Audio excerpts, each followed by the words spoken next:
Policing doesn't pay. It does in Baltimore City. As Operation Crime and Justice lead investigative reporter Joy Lepola has discovered, officers in Baltimore are earning more than $250,000 a year once you factor in overtime.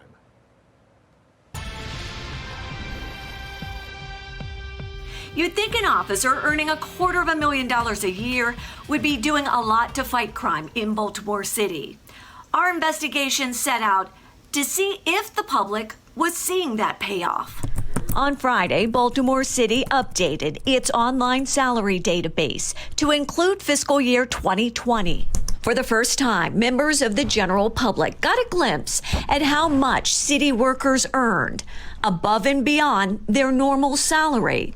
We downloaded that data, sorted it, and filtered it to see for ourselves what was happening within the Baltimore Police Department, considering the level of crime the city is seeing. We wanted to find out if taxpayers are getting their money's worth. We know the department is down roughly 300 officers. With that in play, overtime is a given. But as city residents faced relentless violence last year, our investigation found several BPD officers, sergeants, and lieutenants who walked away earning more than $100,000 in overtime. In some cases, easily doubling their annual pay. BPD's top overtime earner was a police sergeant who earned more than $136,000 in OT. When we added that in with his annual salary, we found before taxes or any other deduction, he earned more than $243,000 last year. We found nearly 20 officers who earned more than $100,000 in overtime, almost 10 who earned more than $90,000, and 34 who earned more than $80,000. That's more than the department's average annual salary of $78,000. That's a lot of money to spend on manpower.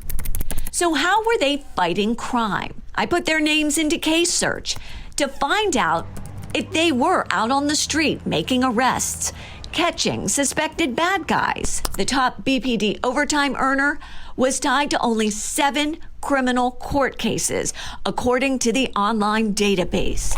The second highest had only 4. The next sergeant, 1. The fourth, not even 1. The 5th highest overtime earner within the Baltimore Police Department was far more impressive.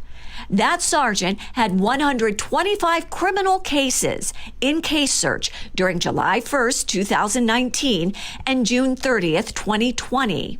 That's more criminal cases than the others had combined. Together, they earned more than $2.7 million in overtime. We're talking about 18 officers who, for the most part, generated criminal cases in the single digits. A spokeswoman for the Baltimore Police Department told me these officers will also patrol city streets and serve in other public safety roles. Now, if there's a story concerning public safety that you'd like us to investigate, we want to hear about it. You can call us at 410-662-1456, or you can send us an email to crimeandjustice@foxbaltimore.com. I'm Joy Lepola, and this is Operation Crime and Justice. Suspected MS-13 gang members are behind bars, accused of killing a 16-year-old girl. It happened in May near the Loch Raven Reservoir. Fox 45's Dan Lamparello has more on their suspected motive. It was along this trail near the Loch Raven Reservoir where police say 16-year-old Gabriella Ardon's body was found back in May. A teenager here in Maryland from New York, allegedly lured down this secluded trail only to be killed by suspected members of MS-13. We actually have a 16-year-old suspect that is charged. The detectives did a lot of work to make sure that these 5 individuals were charged with her murder. Sergeant Vicki Wareheim with Baltimore County Police says investigators believe Ardon was targeted as part of a conflict between 2 gangs. They knew the victim, and that the reason or the motivation for this crime was that they believed that she had been communicating to a rival gang. The 5 suspects range in age from 16 to 21. and police say all are believed to be members of MS-13. But to see MS-13 activity out in the county, that is alarming and unusual. Former federal prosecutor Thuru Vignaraja says members of MS-13 are known to be ruthless and says he's not surprised with how young the victim and suspects are. They don't discriminate, both between who they target, who they victimize, but also who they recruit into their membership. This isn't the first instance of MS-13 activity in Baltimore County. Last year, 7 suspected members were arrested for allegedly killing a man in Towson. But county police claim they have a handle on gang activity in the area. And yes, it is something that is concerning, but we know that we have a small involvement in Baltimore County. All of the suspects in this case are currently charged with first-degree murder, among other charges. All of them are being held right now without bail. The city is under fire for failing to provide consistent curbside trash and recycling service, and now it appears it's directed some residents to the wrong recycling centers. Jeff Abel is live tonight with details. Jeff? Well, you know, in every district in the city right now, there is a dumpster or a truck ready to take recyclables. But when the city rolled out the locations of these recycling sites last week, some of the addresses didn't even exist. At a drop-off center on Sisson Street, there were vehicles full of recyclables and residents waiting to hand them over. I knew Saturday would be busy, which was the day I usually go, so that's why I came back on here on Monday. This is one of several collection sites which the city promoted last week. But what we discovered is not every location which the city called a recycling collection site was actually collecting recyclables. In the 3rd District, the city originally sent residents to Hamilton Elementary School, 5807 Harford Road. Problem is, Hamilton Elementary is blocks away from that location. It's actually at 6101 Old Harford Road. And in the 1st District, the city encouraged residents to take their recyclables to 311 Eastbourne Avenue, an address that doesn't even exist. On its website, it later corrected the drop-off address as 3311 Eastbourne Avenue. You got to do a little homework to find it out on the internet. The Department of Public Works hasn't commented, but City Council President Brandon Scott has, taking aim at how the Department of Public Works has handled the crisis. In a statement, Scott wrote, "I am frustrated that Baltimore continues to struggle with regular trash pickup, a problem that predates this pandemic. Even as we navigate challenging and unprecedented circumstances, the city has to find a way to complete its most basic responsibilities on behalf of our constituents." Some residents seem to be losing confidence in the city's ability to pick up trash. I'm gonna bring it here anyway. I don't care. I'm just gonna bring it here. Well, the city has now updated its website with all correct addresses of all those collection sites. The Department of Public Works also struggling to respond to the issue of illegal dumping. This weekend, we found garbage bags, construction debris, furniture, and other junk right outside the gates of the Baltimore Cemetery in East Baltimore. Anytime illegal dumping like this is reported in Baltimore City, the trash is investigated by the Department of Housing and Community Development. But how many people have actually been charged with illegal dumping so far this year? Liz Ortiz digging for answers on this for us. She joins us with what she has found. Liz?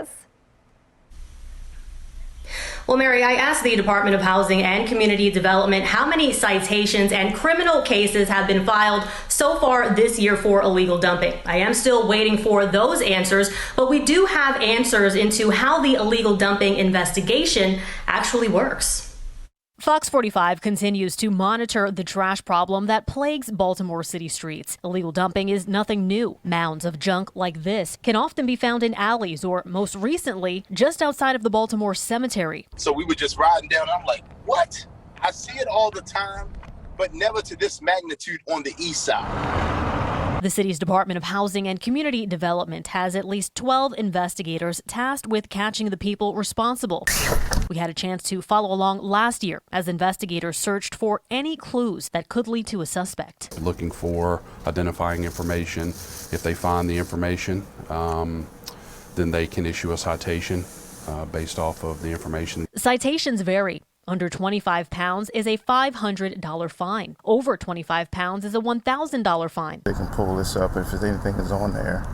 then we'll just download it to our computer. Investigators often rely on motion-activated cameras like these. There are about 90 citywide in known illegal dumping hotspots. This is absolutely critical. Without this, it would be hard to get a lot of our cases. Once we get you on camera, there's no denying it. Last year, DHCD told Fox 45 that investigators file about 30 criminal cases each year. But we found few go to court. Only 3 cases were listed in 2019. And again, as for how many criminal cases and citations have been filed for illegal dumping so far this year, we are still waiting to hear back. Liz Ortiz, Fox 45 News. Liz, thank you. And a reminder, if you do see trash piling up, we'd like to see it. Snap a picture or send it to us on our news app. Just scroll to the bottom of the page, click Explore, and select Chime In. Well, also breaking tonight, the Hogan administration official fired for his social media posts about the Kenosha protest is defending himself tonight. Mackenzie Frost joins us live tonight with reaction from Arthur Love. Mackenzie?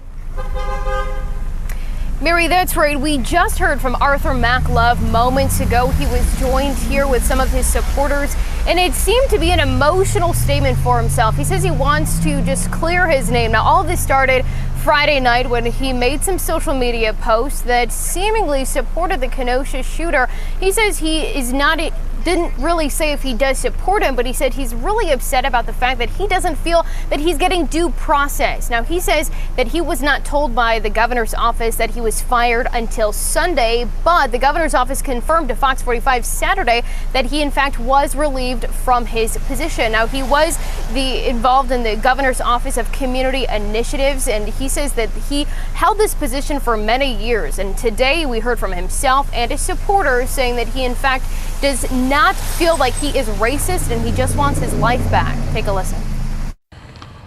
I'm not asking, nor do I want my job back. Would you? After everything the last 6 years and 72 hours, I just want my life back. Now, Love says that he should have the freedom of speech to make these posts on social media outside of his office hours. Now, I did ask him if he regrets these posts, not speaking directly, but instead through his spokesperson, who says no, he does not regret making those social media posts, and they say that there could be legal action taken in the future. They're right now exploring all of their options.